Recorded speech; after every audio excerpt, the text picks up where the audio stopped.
Good evening. You're watching the late news on HKIBC. I'm Raymond Yeung. Here are tonight's top stories. U.S. Federal Reserve raises interest rates with Hong Kong banks following suit. Former lawmaker Yeung wins appeal on assault conviction. And Fire Services Department offers new protocol to help callers treat patients.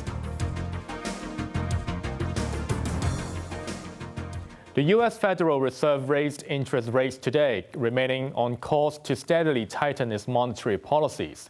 The central bank said another rate hike is likely in December, while 3 more could be on the way next year. Isabel Wong reports.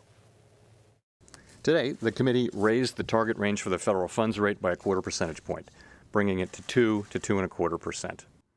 This marks the end of the era of accommodative monetary policy by the U.S. Federal Reserve, as the central bank raised lending rates for the 3rd time this year in response to the nation's robust economic growth and falling unemployment rate.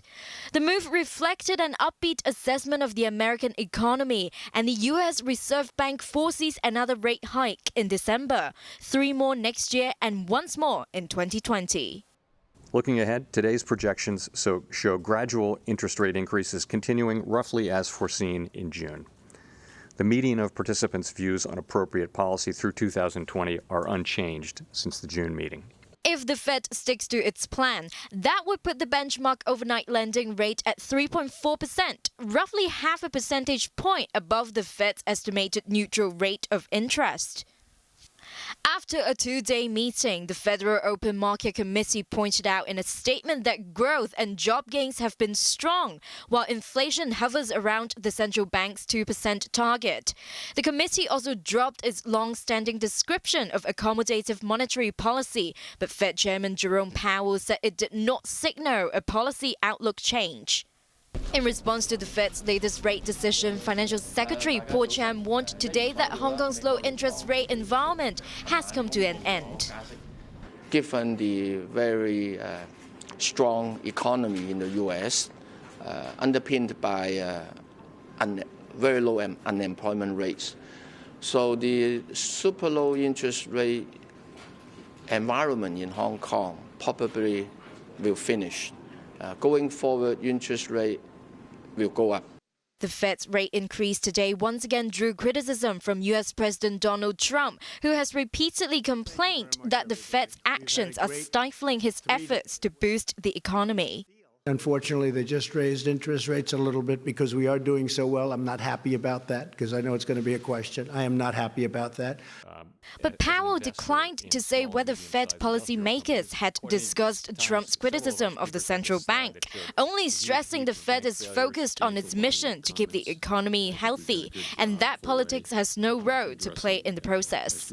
The Fed's move has also widened a gap with its peers elsewhere around the world. The European Central Bank said it will maintain its policy rate of minus 0.4% at least through next summer, while the Bank of Japan is set to stick with its current settings until 2020. Isabel Wong, HKIBC. In response to the Fed's latest rate decision, the Hong Kong Monetary Authority raised its base lending rate by 25 basis points. That prompted commercial banks to increase their prime rates for the first time in 12 years. More from Isabel Wong.